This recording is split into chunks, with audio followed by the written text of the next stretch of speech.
네, 안녕하십니까. 기다려주셔서 감사드립니다. 2020 지속가능 발전교육 네트워킹 연수회 사회를 맡은 아나운서 김혜인입니다. 오늘 행사에 참석하신 모든 분들께 진심으로 감사의 말씀드립니다.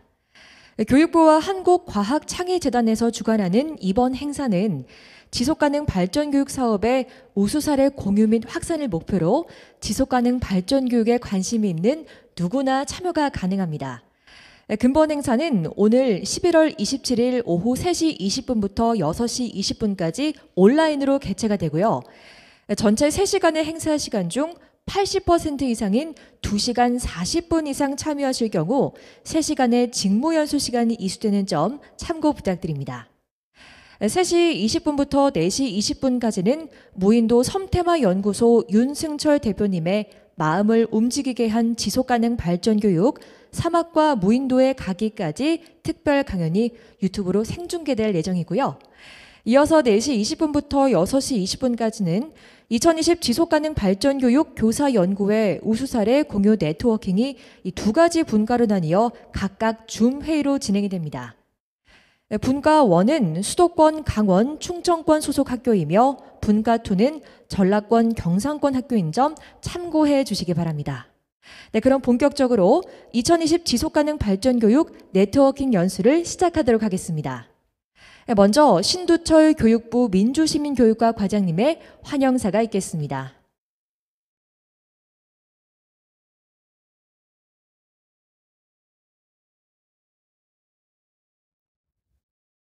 안녕하세요.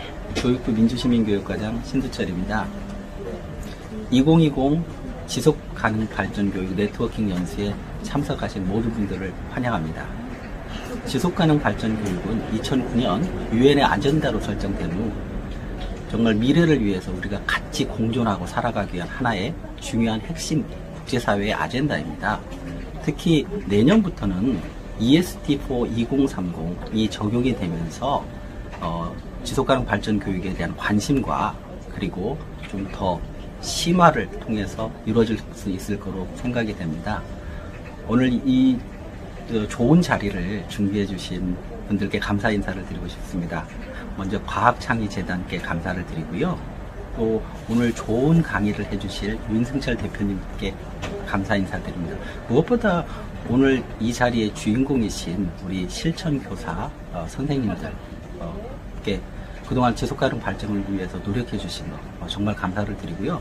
저희도 정말 미래 사회의 중요한 우리가 핵심 아젠다이자 학교 교육에서의 중요한 핵심이라 할 수 있는 지속가능 발전 교육이 꾸준히 학교 안에서 이루어지고 이것들이 국제사회의 공조화를 통해서 아이들이 미래 시민으로서 성장할 수 있도록 돕도록 하겠습니다.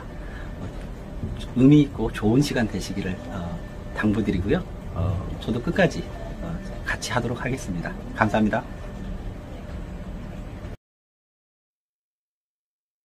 네, 다음으로 조향숙 한국과학창의재단 이사장 직무대행님의 환영사가 진행되겠습니다. 안녕하십니까. 한국과학창의재단 이사장 직무대행 조향숙입니다.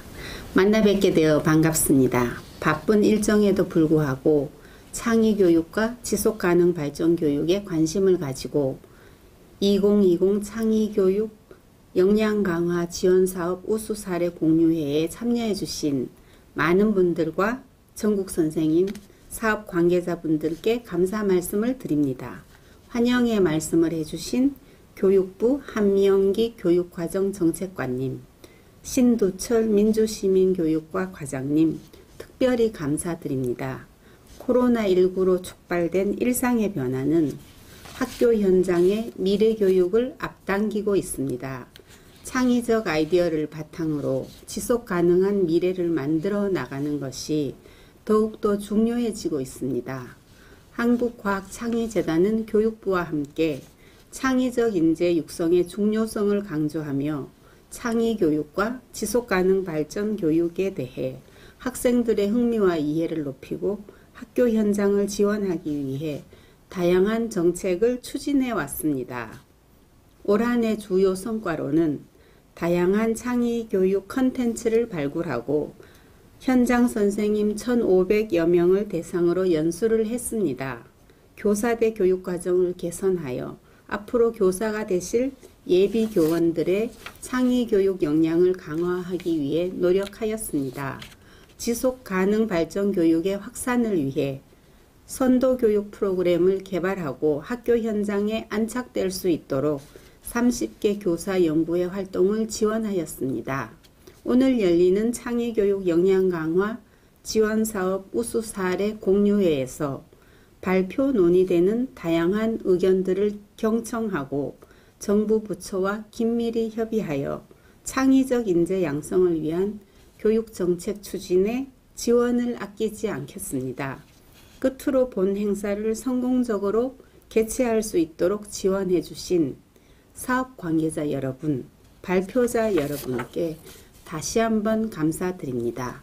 여러분 모두의 건승과 행복을 기원하며 행복이 가득한 연말이 되시길 바랍니다. 감사합니다.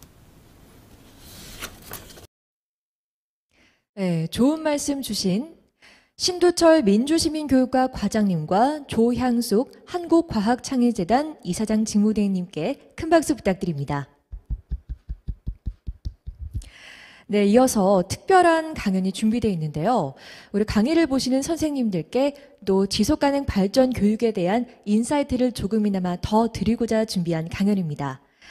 네, 무인도 섬테마 연구소 윤승철 대표님을 모셔볼 텐데요. 네, 무대로 나와주시고요.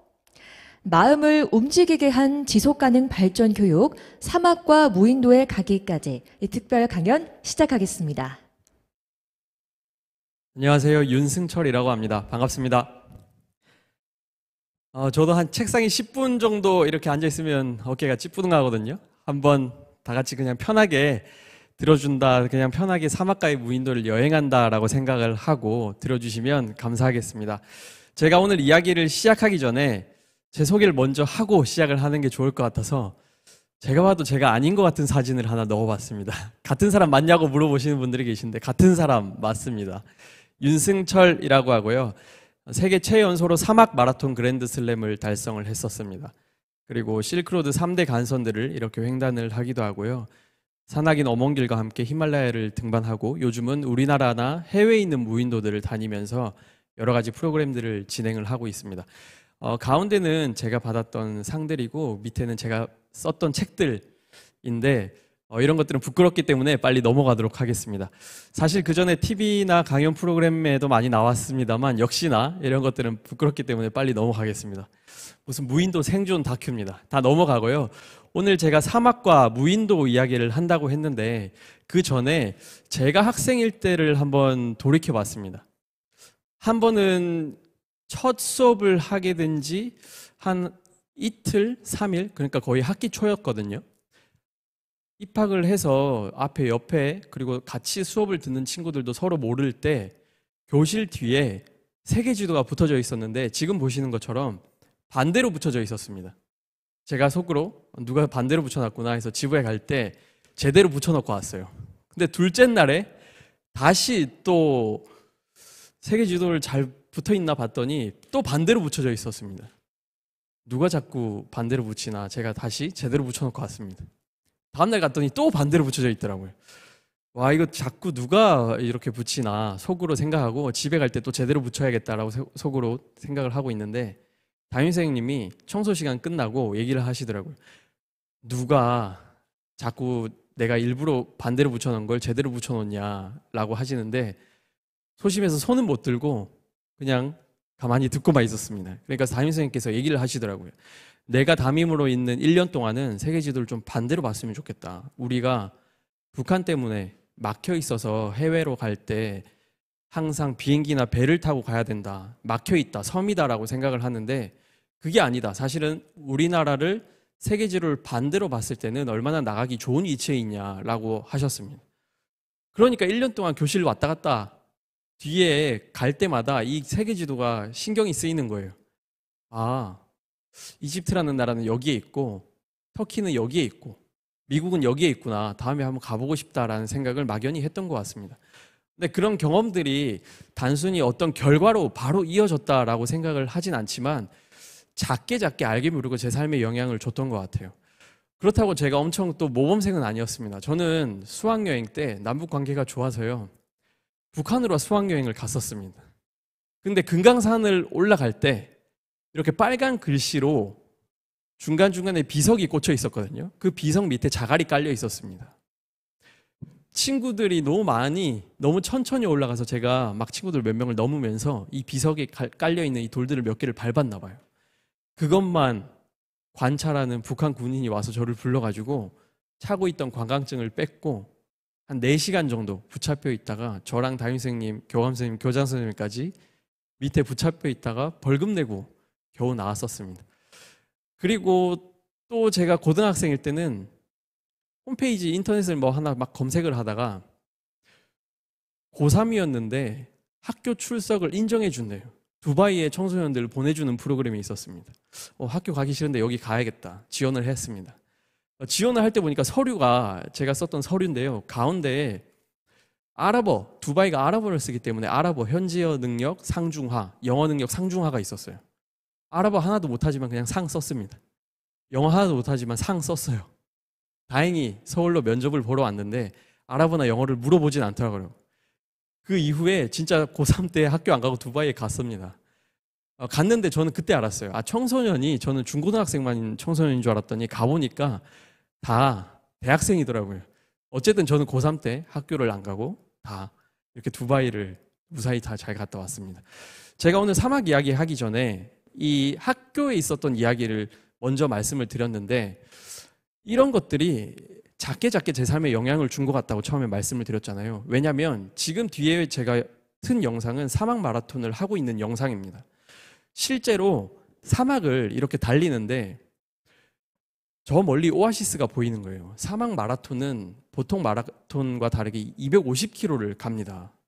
물이 별로 없어서 물을 아껴 마시다가 저 멀리 오아시스가 보이길래 제가 아끼던 물을 다 마시고 오아시스에 가서 빨리 다시 물을 떠야겠다 라고 했는데 제가 뛰면서도 느꼈고 다시 보면서도 느끼지만 이렇게 오래 걸리는 줄 몰랐습니다.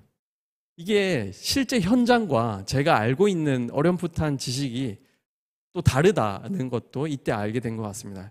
역시 현장과 우리가 그냥 책에서 보는 거는 또 다르구나 라는 걸 느끼기도 했고 이 숫자들이 사막 마라톤을 설명할 수 있는 숫자들입니다. 6박 7일 동안 250km를 갑니다. 그리고 그 밑에 제가 40, 130이라고 적어놨는데 한 번 이 대회가 열리면 40개 나라에서 130명 정도가 같이 뜁니다. 이렇게 많은 여러 나라의 선수들이 같이 출전을 해서 뛰기도 하고요. 그 밑에는 제가 25라고 적어놨습니다. 혹시 이건 무슨 의미인지 짐작가는 분이 계실까요? 25. 힌트를 드리면 25%라는 의미입니다. 4명 중에 1명이잖아요. 제가 이걸 가끔씩 물어보면 어떤 분들은 사망자 %요라고 하는데 그 정도 극한은 아니고 4명 중에 1명이 여자 선수 비율입니다. 그리고 그 밑에는 더 놀라운 게 46이라는 숫자인데 참가자들의 평균 나이, 평균 연령이 46입니다. 제가 20대 초반에 출전을 해서 세계 최연소였거든요.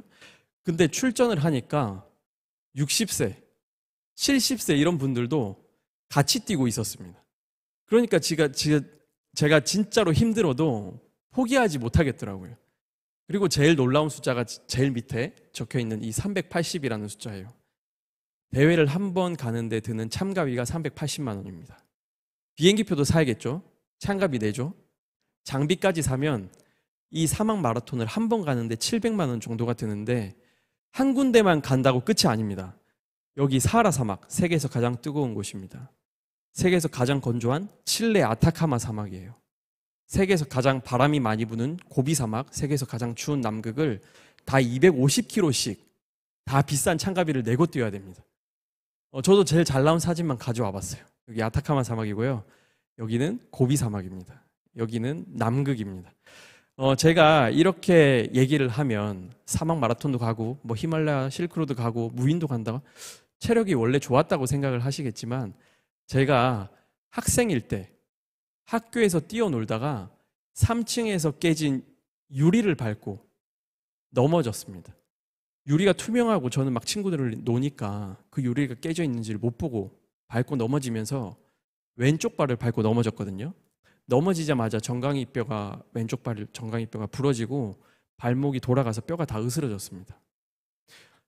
한참 뒤에 병원에 있는 의사 선생님께서 저한테 뭐라고 하셨냐면 안 좋은 소식이 2개가 있다. 뭐부터 듣고 싶냐? 아니 뭐 안 좋은 거 하나는 좋고 하나 안 좋아야 선택을 하죠. 아무거나 얘기해 주세요. 첫 번째 안 좋은 소식이 너무 심하게 다쳐서 언제 걸을 수 있을지 잘 모르겠다.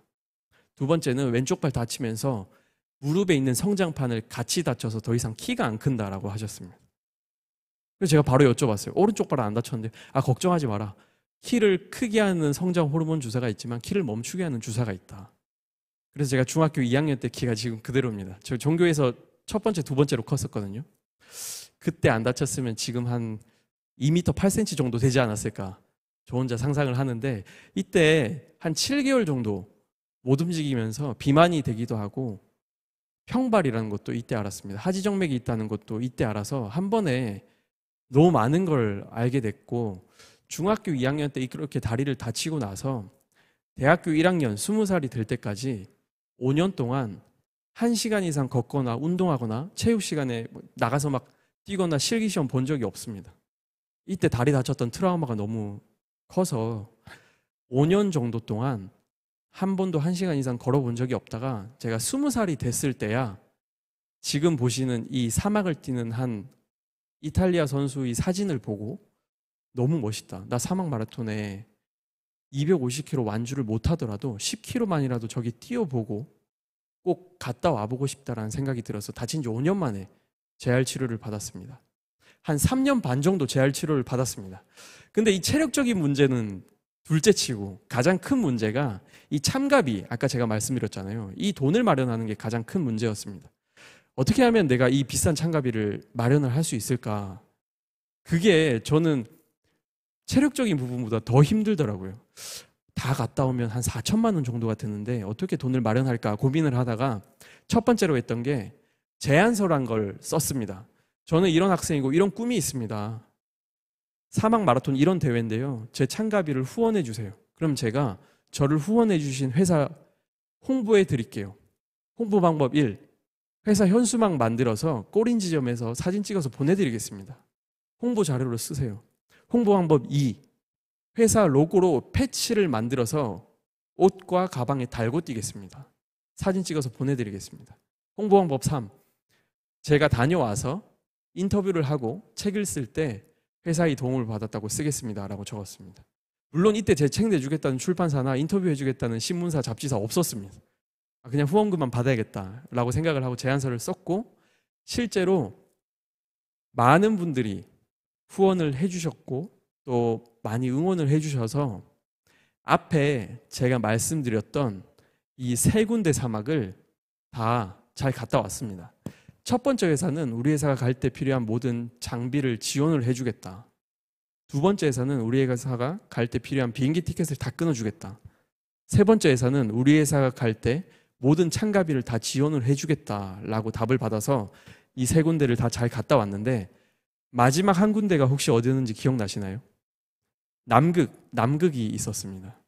남극 마라톤 대회는 12월 달에 대회가 있었어요. 한 달 전에 참가 신청을 해야 돼서 홈페이지에 11월 중순에 참가 신청 홈페이지에 들어가서 클릭을 눌렀습니다. 저는 잘못 본 줄 알았어요. 남극 마라톤은 참가비가 380만 원이 아니라 1,800만 원이었습니다. 한 달 만에 이 1,800만 원을 어떻게 마련할까? 저를 후원해 주겠다는 회사에 전화해서 이제 와서 사실은 남극이 1,800만 원이었습니다. 이 얘기를 하기가 너무 부끄러운 거예요. 얘기한다고 한들 너무 임박한 기간이어서 아마 예산 집행이 힘들 거다라고 생각을 하고 남은 한 달 동안 1,800만 원을 마련하는 몇 가지 프로젝트를 했습니다. 첫 번째는 지나가는 사람 붙잡고 장미꽃 팔았어요. 보시면 진짜 장미가 아닙니다. 가짜 장미예요. 조화 몇백 송이를 사서 한 송이 한 송이 비닐 포장한 다음에 지나가는 사람 붙잡고 팔았습니다. 3일 동안 팔아서 380만 원어치 팔았습니다. 제가 이걸 어디서 팔면 좋을까 고민하다가 일단 사람이 많은 곳이 서울이겠다. 서울에서 강남이겠다라고 해서 강남역 지하철역 출구 앞에서 3일 동안 팔았는데 380만 원어치 팔았다 했잖아요. 한 송이에 얼마에 팔았을까요? 진짜 고민을 많이 했습니다. 1,000원에도 팔아보고 2,000원에도 팔아봤습니다. 근데 아무도 안 사더라고요. 이렇게 팔았어요. 나중에는 지나가는 사람 붙잡고 저 이런 꿈이 있고 이런 목표가 있습니다. 저 이런 꿈이 있는 그 꿈을 향해 달려가는 학생인데 가격 제한이 없습니다. 제 꿈의 가격에 장미꽃을 사주세요라고 했어요. 그러면 좀 많이 사주실 줄 알았어요. 솔직히. 근데 100명한테 얘기하면 98분은 그냥 이렇게 이상한 눈으로 보고 가십니다. 100명 중에 한 명이 서서 제 이야기를 끝까지 들으세요. 와, 진짜 대단하다. 그런 대회가 있구나. 와, 가보고 싶다. 와, 학생 진짜 대단하다. 화이팅 하고 그냥 가세요. 100명 중에 한 명이 살까 말까였습니다. 그래서 그냥 포기하고 싶었어요. 근데도 포기를 못했던 이유가 어떤 직장인분은 5만 원짜리 2장 꺼내서 10만 원 저한테 주시면서 뭐라고 하셨냐면 내가 그 나이 때 하고 싶은 게 있었는데 나 그걸 못하고 취직을 해버렸다. 학생일 때 꼭 하고 싶은 걸 이뤘으면 좋겠다. 큰 돈 아니지만 이거 받고 잘 갔다 와서 연락을 주면 나도 너무 힘이 날 것 같다 하면서 10만 원의 장미꽃을 사가는 분도 계셨습니다. 중간중간에 그렇게 응원을 해주시는 분이 있으니까 포기를 못 하겠더라고요. 그리고 이때 동시에 온라인으로 펀딩 사이트 하나를 만들었습니다. 제가 만들었던 펀딩 사이트를 캡처했을 때 보시는 것처럼 91분이 389만 원을 저한테 후원해 줬을 때 캡처한 화면입니다. 근데 결과적으로 2천만 원 넘게 모았어요. 한 분은 모르는 번호 전화 안 받는데 딴 거 하다가 실수로 응답 눌러버렸습니다. 모르시는 분이 전화를 받더라고요. 여보세요 하니까 그분이 저한테 통장 계좌번호를 불러라 그러시는 거예요. 누군지도 모르고 보이스피싱 같기도 하고 누구세요? 제 번호 어떻게 하셨어요? 후원해주고 싶으니까 계좌번호를 불러라. 펀딩 사이트 봤다. 그러시는 겁니다. 그래서 제가 조심스럽게 이렇게 말씀드렸습니다. 후원해준다고 하셔서 감사드립니다만 제가 홈페이지 뒤에 10,000원, 30,000원, 50,000원, 100,000원을 후원할 수 있게 설정을 해놨습니다. 휴대폰 소액결제, 무통장 입금, 계좌이체, 신용카드 다 홈페이지로 결제가 되게 해놨으니까 홈페이지에서 결제해 주시면 나중에 저한테 들어오게 됩니다. 홈페이지에서 해주시면 감사하겠습니다. 라고 하니까 그분이 저한테 뭐라고 하시냐면 나도 홈페이지 봤다. 근데 나는 한 200을 후원하고 싶다. 나이가 지금 거의 70이 다 돼가고 명색이 중소기업 회장인데 근데 200을 하려면 저 10만 원을 20번을 클릭해서 내가 언제 20번을 입력을 다 하냐. 그냥 계좌번호 부르면 내가 붙여주겠다. 그래서 말씀드렸습니다. 진짜 200만 원 붙여주셨어요. 그리고 바로 그 다음날 또 다른 모르는 번호로 저한테 전화가 왔습니다. 이제 모르는 번호 무조건 받죠. 설마 하고 받았습니다. 여보세요 했더니 그분이 저한테 시간 한번 되냐, 언제 시간 되냐, 차 한잔 하고 싶다. 그래서 차 한잔 하러 갔더니 100만 원짜리 수표들이 든 봉투를 하나 저한테 주셨습니다. 정말 힘들 때 열어봐라. 제가 여쭤봤어요. 저를 처음 보고 제가 아직 학생이고 이 돈을 제가 나쁜 데 쓸 수도 있는데 어떻게 처음 보는 학생한테 이렇게 큰 돈을 후원할 수 있으셨습니까? 라고 여쭤봤더니 그분이 저한테 이런 얘기 하시더라고요. 네가 이 펀딩 사이트 밑에 적어놓은 이 6가지 공약을 보고 내가 마음이 움직였다. 후원을 안 할 수가 없더라 라고 하셨습니다. 제가 뭐라고 적어놨냐면 저를 후원해 주시면 이 6가지를 해드리겠습니다. 첫 번째, 작고 투명한 유리병에 한 개 유리병에는 남극 빙하를 담고 한 개 유리병에는 사하라 사막 모래를 담아서 보내드리겠습니다. 세상에 하나밖에 없는 기념품이죠. 두 번째는 저를 후원해 주실 때 진짜 이거 보기만 해도 짜증나는 물건 그런 거 있으면 저한테 보내주세요. 그럼 제가 그걸 모아서 들고 사막을 뛰다가 양지바라는 곳이 나타난다. 땅을 파서 묻어서 기억을 완전히 잊혀주고 오겠습니다. 이게 두 번째였습니다. 이때 중고등학생 친구들, 초등학생 친구들 중간고사, 기말고사 성적표 저한테 엄청 많이 보내줬습니다. 또 어떤 고등학생 친구는 자기가 수능 치고 수능 수험표 묻어달라고 해서 제가 12월에 남극 갈 때 11월 달에 수능 치고 저한테 수험표를 줘서 그거 묻어주고 왔습니다. 나중에 엄청 뭐라고 하더라고요. 형 왜 적극적으로 안 말렸냐. 수험표 없어서 수험생 할인 혜택을 하나도 못 받고 있다. 막 그랬던 친구도 있었고 자기 여자친구랑 찍은 스티커 사진을 저한테 묻어달라고 했던 친구도 있습니다. 근데 그 친구가 저한테 이 스티커 사진 묻어달라 했던 이유는 제가 물어봤어요. 옛날 여자친구냐? 아니래요. 헤어지려고 마음먹었냐? 아니래요. 지금 여자친구인데 나중에 신혼여행으로 사막 가서 찾겠습니다. 라고 해서 묻어달라고 줬던 친구도 있었고요. 세 번째 공약은 이거였습니다. 제가 직접 엽서를 만들어서 뒷면에 후원자분 한 분 한 분에게 감사 편지를 쓰고 감사 영상을 남극에서 펭귄들이랑 같이 찍었거든요. 누구누구니 덕분에 후원해 주셔서 남극에서 펭귄이랑 이렇게 잘 뛰고 있습니다 라고 적었는데 그 영상을 QR코드로 출력해서 우표 크기랑 비슷하니까 우표 옆에 붙였습니다. 그러면 받는 사람이 사진과 글과 영상을 같이 보겠다. 그래서 생각했던 게 이 세 번째 공약이고요. 네 번째 공약은 후원자분 이름으로 명찰을 만들어서 달고 뛰겠습니다. 감사한 마음을 끝까지 잊지 않겠습니다. 이게 네 번째였습니다. 다섯 번째 공약은 후원자분에게 제가 후원해 주신 분의 이름으로 사막에 나무를 심어 드리겠습니다. 사막화나 미세먼지나 황사 문제가 많은데 제가 사막에 후원자분 이름으로 나무를 심어 드리겠습니다 라고 적은 게 다섯 번째 공약이었습니다. 그래서 많은 이런 공약을 해서 진짜로 후원금이 한 4천만 원 정도 들어왔고 제가 그 돈으로 사막 마라톤을 완주까지 잘 할 수 있었던 것 같습니다.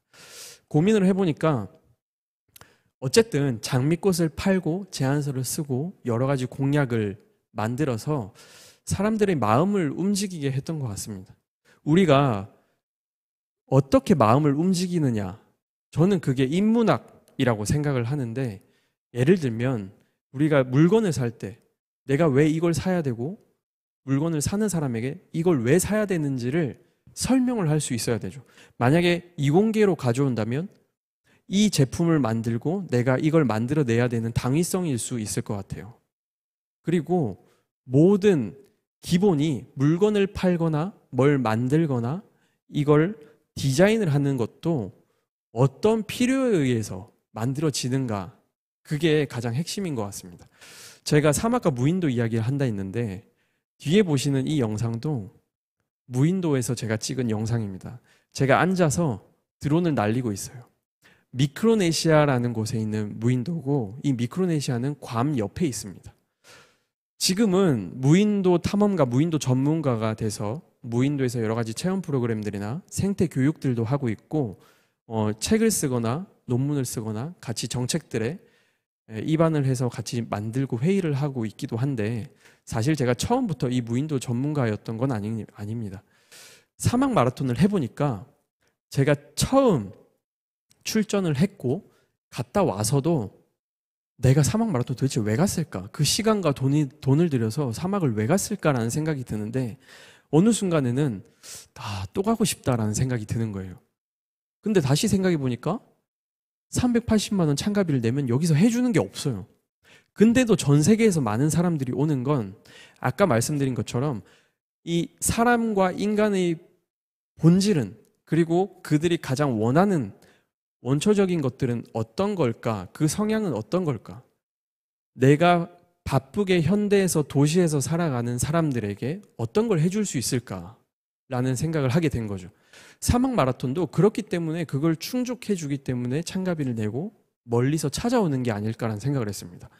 제가 지금은 무인도 탐험 프로그램들, 무인도 생태 교육 프로그램들을 운영을 하는데 마찬가지로 제가 해주는 건 별로 없습니다. 그런데도 많은 사람들이 참가를 하는 거죠. 그건 어떤 것들이 이 시대의 우리가, 이 시대에 바쁘게 살아가는 사람들이 원하는 것인가에 대해 한번 생각을 해봤더니 사실 그런 어떤 마음들을 충분히 해결시켜 줄 수 있는 게 없더라고요. 제가 처음에 무인도에 가게 된 건 동생과 부루마블 게임 하다가 무인도에 걸려서였습니다. 3번을 쉬어야 되거든요. 주사위를 던져서 여러 칸을 이동하는 이 게임에 무인도에 걸리면 3번을 쉬어야 되는데 제가 여기 걸렸을 때 검색을 해봤습니다. 무인도가 있나요? 진짜 있대요. 있는데 어디에 있냐? 부루마블에 있답니다. 또 검색을 해봤어요. 혈액형별 무인도 생존법이란 게 나오더라고요. A형끼리 무인도 생존당하면 믿거나 말거나 하지만 A형은 소극적이어서 구조 요청을 할 거래요. 무인도에 A형끼리 갔을 때. B형은 너무 적극적으로 재밌게 적응을 한답니다. O형은 외로움을 많이 탄대요. 그래서 허수아비 만들어서 말 건답니다. 제가 AB형 보고 웃었어요. AB형은 천재 아니면 바보라고 적혀 있는데 와, 저기서 누가 바보지? 헬프 쓰는 사람이 바본가? 근데 헬프 쓰는 사람이 바본가라고 생각을 한 며칠 뒤에 실제로 무인도에 조난당한 남자들이 헬프를 써서 구조가 됐고 구조 헬기에서 찍은 사진이 뉴스에 나왔어요. 캡처했던 게 이겁니다. 궁금한 거예요. 헬프 진짜 무인도에 쓰면 보일까? 궁금할 때 어떻게 해야 될까요? 한번 해봐야 되잖아요. 진짜 무인도에 드론 들고 가서 한번 테스트 해봤습니다. 헬프는 그래 잘 보여. 그러면 구조 시간에 또 뭐 있지? SOS도 있구나. SOS도 한번 테스트를 해봤습니다. 어느 게 더 잘 보일까? 둘 다 잘 보이더라고요. 자신감이 생겼습니다. 제가 무인도에서 이렇게 테스트를 한번 해봤던 이유는 궁금할 때 일단 한번 시작을 해봤던 그 이야기 때문인 것 같아요. 제가 인상 깊게 읽었던 책 중에 뭐가 있었냐면 꿀벌과 똥파리 이야기인데요.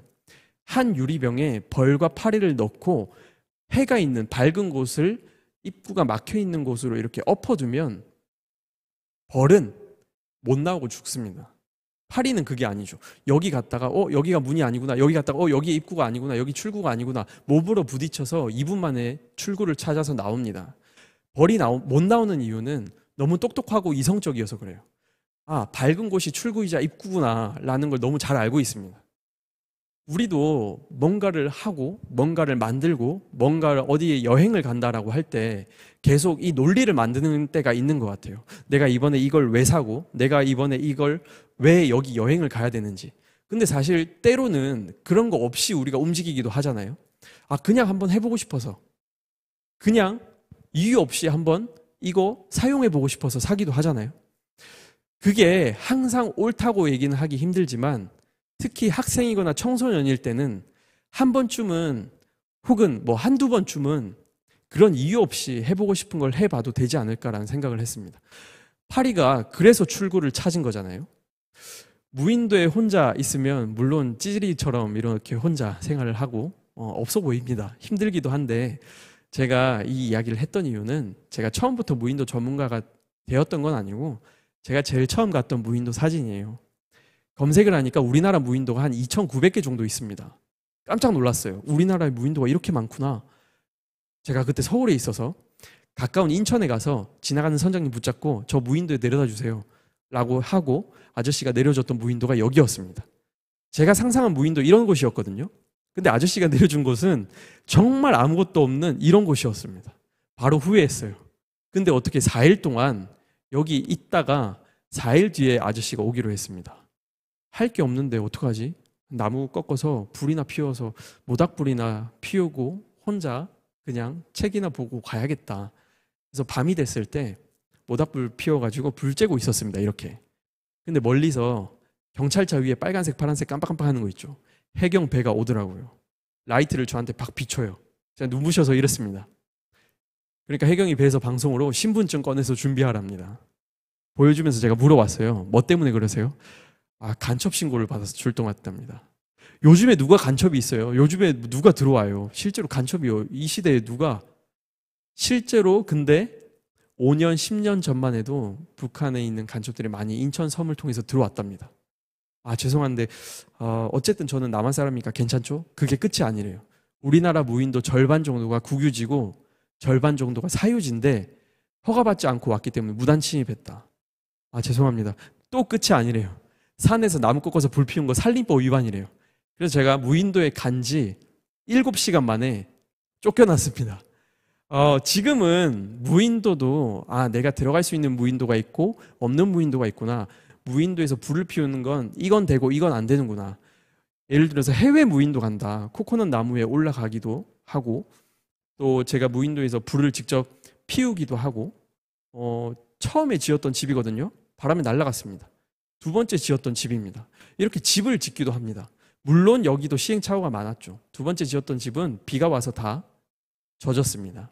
세 번째 지었던 집은 지어놨더니 산에서 원숭이들이 내려와서 집을 다 무너뜨렸습니다. 네 번째 집은 완벽하다고 생각했는데 너무 더워서 바람이 안 통합니다.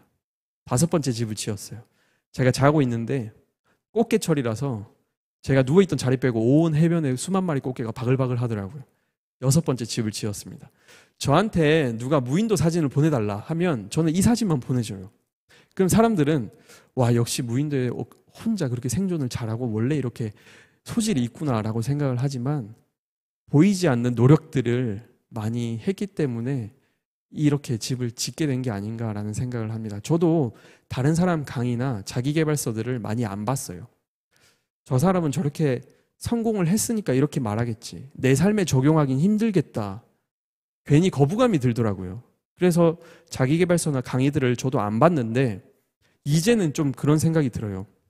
아마 그분들도 수없이 많은 그 분야의 시행착오를 겪었고 아마 분량으로나 시간 때문에 차마 다 얘기하지 못했던 그런 이야기들과 시행착오들이 있었지 않았을까라는 생각을 합니다.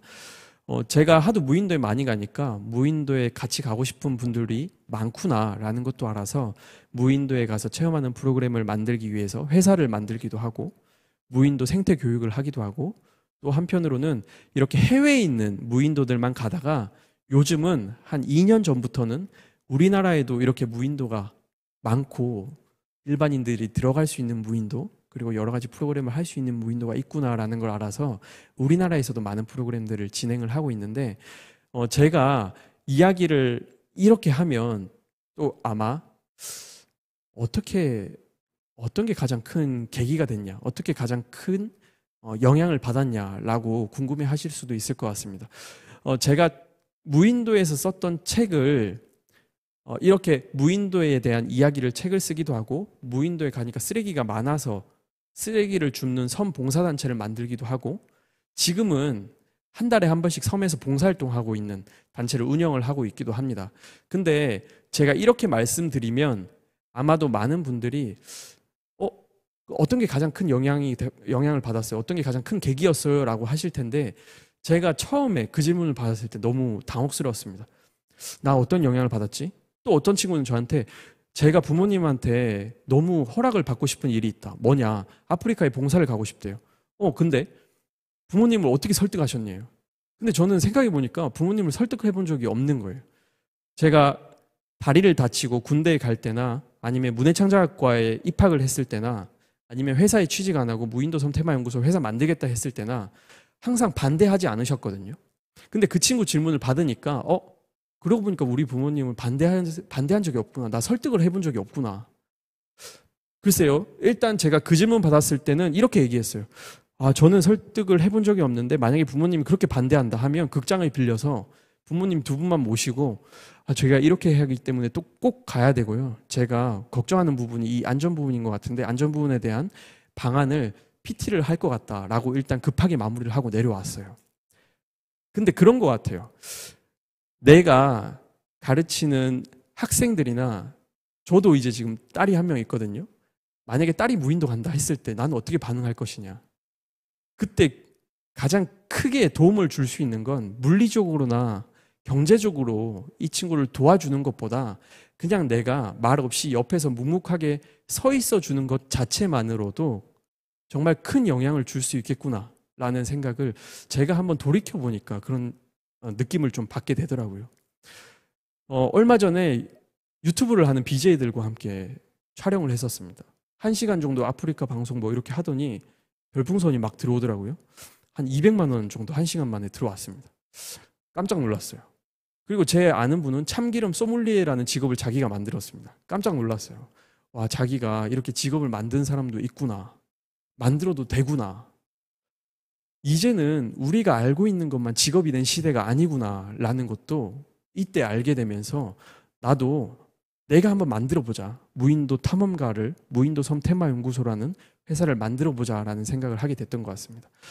제가 오늘 말하고 싶었던 이야기는 핵심은 이거예요. 제가 준비한 마지막 슬라이드인데요. 얼마나 간절하게 또 얼마나 사람들에게 마음을 움직일 수 있게 하는가. 그리고 그 방법은 경제적으로나 물리적으로 옆에서 엄청나게 서포트를 해주는 게 밑받침이 되는 게 아니라 진짜로 마음으로 바라보고 옆에서 묵묵하게 응원해 주는 것 자체만으로도 큰 힘이 되겠구나. 그리고 마지막으로는 진짜 많은 세계의 다양한 사람들과 여러 직업들 그리고 자기 길을 가고 있는 사람들의 사례들을 또 많이 보여주면 그게 알게 모르게 삶 전체에 영향을 미치는 게 아닌가라는 생각을 했습니다. 제가 준비했던 이야기는 여기까지고요. 다음에 혹시 무인도나 섬이나 사막에 가게 되면 또 길 위에서 인사드리면 좋을 것 같습니다. 끝까지 들어주셔서 감사드립니다. 고맙습니다. 네, 특별 특별한 강연으로 함께 해주셔서 다시 한번 감사하다는 말씀 드리겠습니다. 이제 10분간 휴식하신 다음에요. 4시 15분부터 2부 프로그램인 지속가능 발전교육 교사연구회 우수사례 공유 네트워킹 분과 세션이 진행이 되겠습니다. 분과 1은 수도권, 강원, 충청권의 교사연구회, 분과 2는 전라권, 경상권의 교사연구회 소속 교사연구회로 2개 분과로 세션이 진행될 예정입니다. 분과 시간에는 올해 지속가능 발전교육 실천 교사연구회의 팀별 연구 수행 주요 현황 및 대표 개발 프로그램 사례 발표와 전문가 컨설팅, 그리고 권역별 네트워킹이 진행됩니다. 수도권, 강원권, 충청권의 지속가능 발전교육 전문 컨설팅단으로 이화여자대학교 환경공학과 민주영 교수님, 서울 강서초등학교 이성희 선생님, 수원시 기후변화체험관 조성화 관장님께서 수고해 주실 예정이며, 전라권 경상권은 단국대학교 과학교육과 손연아 교수님, 과천 청계초등학교 수석교사 오순희 선생님, 국립센태원 어주경 전임연구원님께서 참석하실 예정입니다. 연구 책임자께서는 소속 분과를 확인하시어 사전에 안내된 줌회의장에 입장하여 주시기 바랍니다. 네, 그럼 이것으로 2020 지속가능 발전교육 네트워킹 연수 1부를 마치도록 하겠습니다. 지금까지 사회 아나운서 김혜연이었습니다. 감사합니다.